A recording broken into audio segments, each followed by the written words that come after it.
A Elon Musk le gusta describirse como un absolutista de la libertad de expresión. ¿Pero realmente lo es? Veámoslo.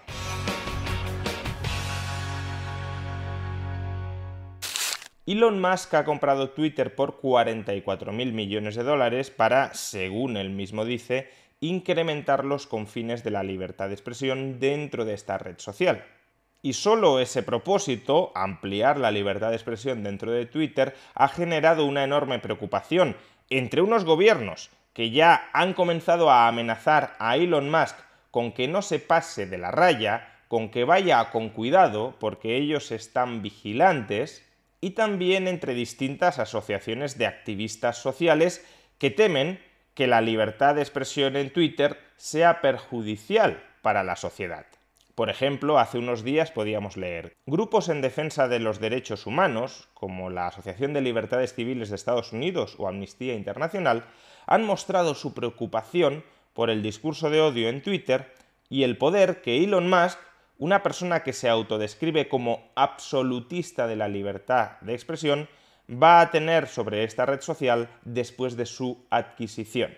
Es decir, que lo que preocupa a estas asociaciones en supuesta defensa de los derechos humanos y de las libertades civiles es que haya demasiada libertad de expresión en Twitter, que se censure demasiado poco. Lo que les preocupa es que Elon Musk ondee la bandera de ser un absolutista de la libertad de expresión.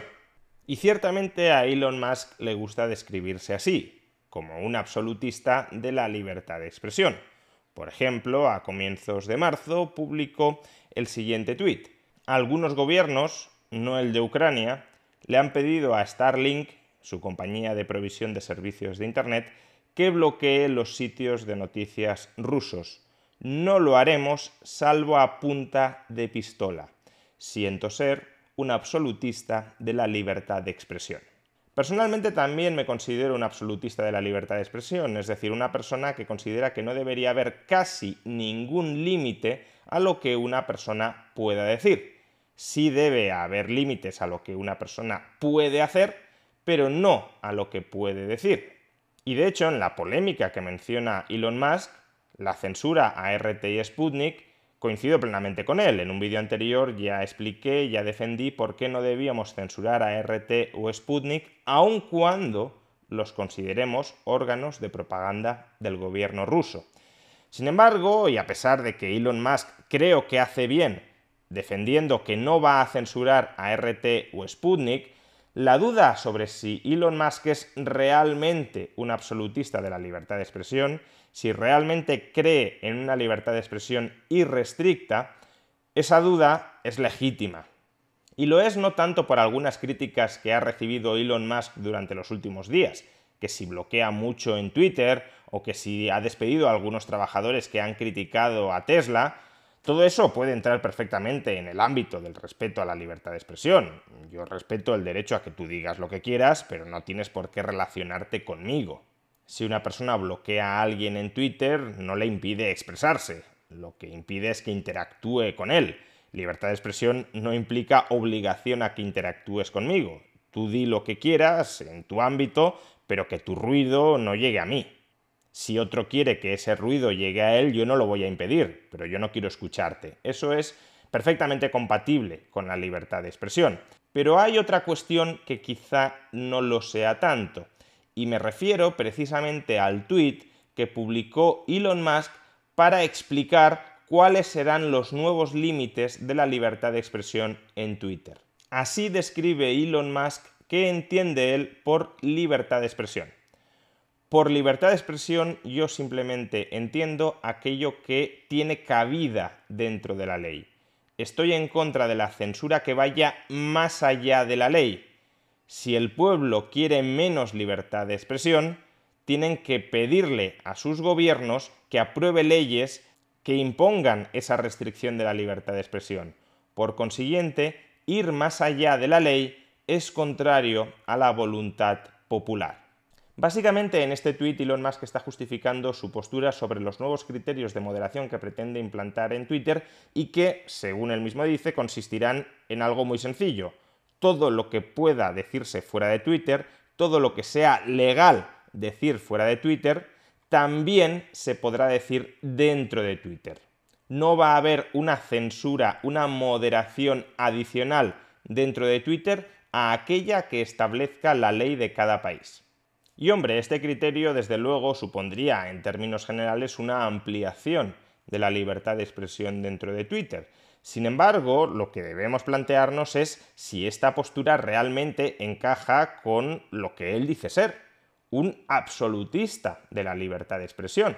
En esencia, lo que está diciendo este tuit es: yo no creo que tengamos libertad de expresión frente a lo que dicten los gobiernos. Creo que los gobiernos, las democracias, tienen derecho a establecer límites a la libertad de expresión. Por tanto, la libertad de expresión no es una restricción a lo que un gobierno o una mayoría popular me puede hacer, sino que es una licencia, es una concesión que un gobierno o la mayoría popular me conceden para que dentro del ámbito que ellos me reconocen como legítimo, yo pueda decir lo que quiera. Ahora, si ese gobierno o esa mayoría popular deciden estrechar arbitrariamente ese ámbito dentro del cual puedo decir lo que quiera, entonces Elon Musk estará de acuerdo, al menos según la textualidad de este tuit, con que la libertad de expresión no debe prevalecer sobre la voluntad del pueblo. Dicho de otra manera, que si los gobiernos quieren que se censure más en Twitter, lo que tienen que hacer es aprobar leyes que censuren más fuera de Twitter. Y si es así, pues Elon Musk cumplirá la ley y censurará más dentro de Twitter. Eso, a mi juicio, no es ser absolutista de la libertad de expresión. Eso es subordinar la libertad de expresión a la arbitrariedad caprichosa de la mayoría. Puedo entender que Elon Musk, después de haber comprado Twitter y después de las amenazas que ya está recibiendo por parte del gobierno estadounidense y por parte del gobierno europeo, utilice como táctica de distracción decir: no, si nosotros solo vamos a cumplir la ley. Yo voy a ampliar la libertad de expresión dentro de Twitter porque fuera de Twitter la libertad de expresión es más amplia, es más generosa de lo que actualmente es dentro de Twitter. Por tanto, no me pueden decir absolutamente nada. Yo voy a cumplir con sus normas. Si son sus normas, no se quejen luego de que yo las cumpla. Entiendo hasta cierto punto que Elon Musk esté utilizando esta táctica para colocar a los gobiernos europeos y al gobierno estadounidense ante sus propias incoherencias. Pero seamos conscientes de que esa táctica también es incoherente con su posicionamiento como absolutista de la libertad de expresión. ¿Qué sería, en cambio, un absolutista de la libertad de expresión? Pues aquel que considera que, en términos muy generales, las palabras no delinquen y que, en todo caso, lo que delinque son los actos.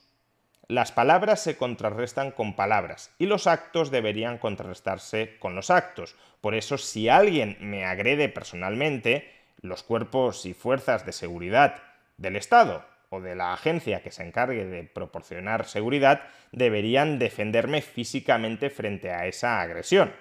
Ahora, frente a una agresión verbal, ¿qué deberían hacer? ¿Replicarle? Bueno, pues eso también lo puedo hacer yo o lo pueden hacer otros. Eso no significa, sin embargo, que absolutamente todo se pueda decir. Hay palabras que pueden anunciar la comisión condicionada de actos ilegítimos. Eso serían las amenazas. Si no haces lo que te estoy diciendo, palabra, que hagas, te anuncio, palabra, que te voy a agredir físicamente, lo cual es un acto ilegítimo. De ahí que tenga sentido prohibir las amenazas creíbles, las amenazas verosímiles. Las amenazas genéricas ni siquiera creo que deberían prohibirse, pero las amenazas específicas contra una persona, que además esa persona considere que es una amenaza y por tanto modifique su comportamiento como consecuencia de esa amenaza, son hasta cierto punto equiparables a los actos ilegítimos que anuncian que van a cometer. Pero la gran cuestión no son, sin embargo, las amenazas, que es algo bastante claro, bastante obvio, que queda fuera del ámbito de la libertad de expresión. La gran zona gris en materia de libertad de expresión son aquellas palabras que inciten, que puedan incitar a cometer actos violentos. En ese caso, las palabras no agreden directamente, pero sí agreden indirectamente a través de aquella persona a la que esas palabras han incitado que cometa un acto ilícito. De hecho, la justificación para prohibir, para perseguir el llamado discurso de odio, en última instancia, es esta. Hay palabras que generan un clima de animadversión social contra determinadas personas o determinados colectivos, y ese clima de animadversión social puede conducir en última instancia a que se agreda a esas personas. Por tanto, el discurso de odio debe ser prohibido. La explicación puede tener cierto sentido, puede tener cierta lógica, pero fijémonos en que si no somos muy restrictivos con la aplicación de este criterio, prácticamente podríamos censurar cualquier cosa. Los comunistas, por ejemplo, tienen un discurso de odio contra los ricos, contra los capitalistas. ¿Significa eso que debemos censurar a toda persona comunista, que debemos censurar todos los textos comunistas, incluso porque apelan a la revolución social violenta que derrumbe el orden social existente e implante, si es necesario con violencia, el socialismo? Desde mi punto de vista, no. Al comunismo hay que refutarlo con palabras, pero no censurándolo.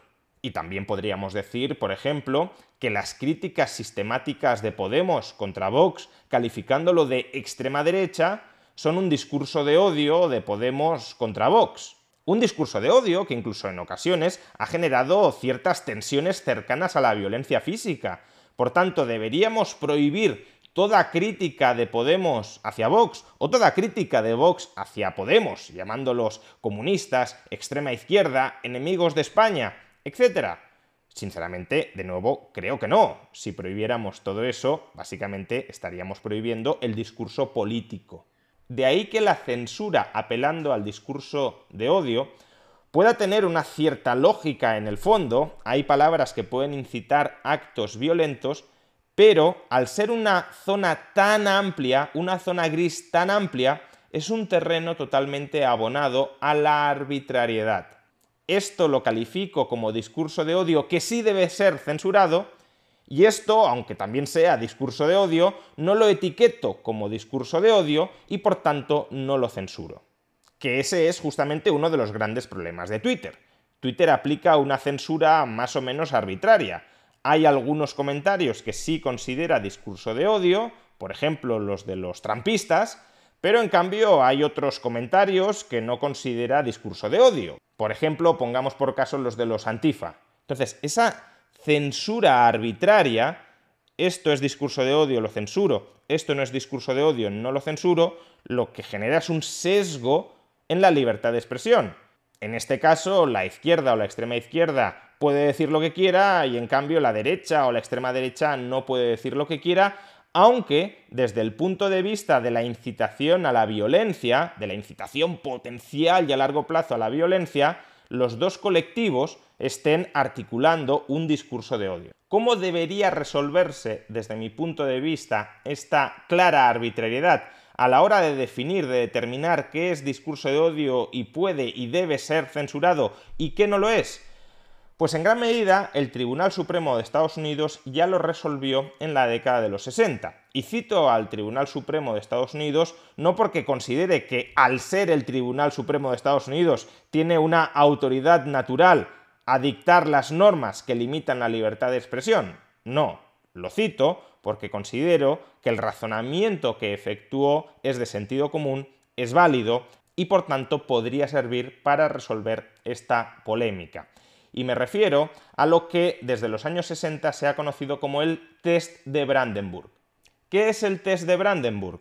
En 1964, un líder local del Ku Klux Klan de Ohio pronunció un discurso público en el que arengaba de manera muy genérica a las masas a vengarse contra los judíos y contra los negros y a mandarlos a todos ellos de vuelta a Israel y a África. Este líder del Ku Klux Klan de Ohio, que se llamaba Clarence Brandenburg, fue condenado por los tribunales a 10 años de cárcel por considerar estos tribunales que su discurso incitaba a la violencia. Y el caso llegó hasta el Tribunal Supremo de Estados Unidos, que lo terminó eximiendo. ¿Y por qué lo terminó declarando inocente el Tribunal Supremo de Estados Unidos? Porque formuló en ese momento lo que, como digo, se ha conocido desde entonces como el Test de Brandenburg. para que unas palabras se equiparen a violencia física, esas palabras tienen que reunir dos requisitos. El primero es que esas palabras estén incitando a cometer un acto ilícito. Bueno, esto desde luego es algo que las palabras de Clarence Brandenburg estaban haciendo. Este primer criterio sí lo cumplían, porque estaban instando a las masas a cometer violencia física contra judíos y negros, por tanto algo totalmente ilegal.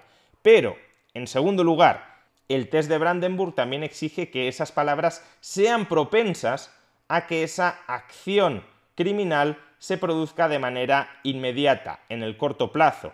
Es decir, que si Clarence Brandenburg estuviese diciendo «vamos a salir de aquí y a violentar los negocios de judíos y negros», y eso arengara a sus seguidores a cometer ese acto violento, desde luego Clarence Brandenburg habría cometido un delito de odio, más bien habría sido el cabecilla de una acción ilegal violenta contra estos ciudadanos.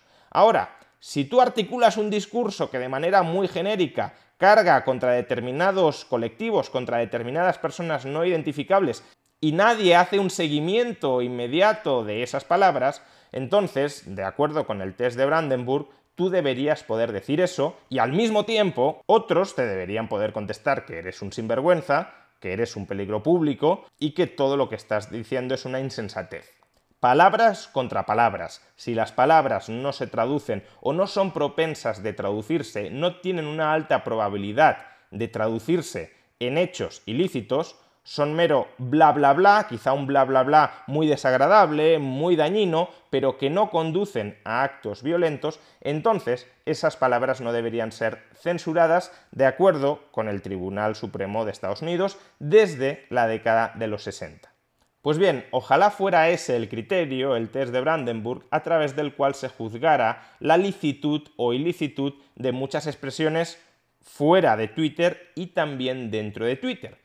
Si Elon Musk fuera un auténtico absolutista de la libertad de expresión, lo que haría sería censurar únicamente aquellos comentarios que con una elevada probabilidad fueran a superar el test de Brandenburg, es decir, fueran a cumplir los dos criterios que convierten unas palabras en preactos violentos. Pero lo que nos ha prometido Elon Musk no es este absolutismo de la libertad de expresión, sino más bien un absolutismo democrático. Aquello que imponga la mayoría social, la mayoría democrática en relación con la libertad de expresión, es aquello que yo voy servilmente a cumplir dentro de Twitter. Aún así, todo apunta a que este criterio de absolutismo democrático, de momento, supondrá una ampliación de la libertad de expresión en Twitter. ¿Por qué? Porque las leyes que regulan la libertad de expresión en sociedad son más laxas que los criterios de moderación de comentarios actualmente vigentes dentro de Twitter. Y por eso los gobiernos están tan nerviosos, porque quieren que Twitter censure más de lo que ellos formalmente dicen en su ley que van a censurar. Pero con el tiempo, y por desgracia, los gobiernos, si así lo quieren, aprobarán nuevas leyes que obliguen a Twitter a censurar más.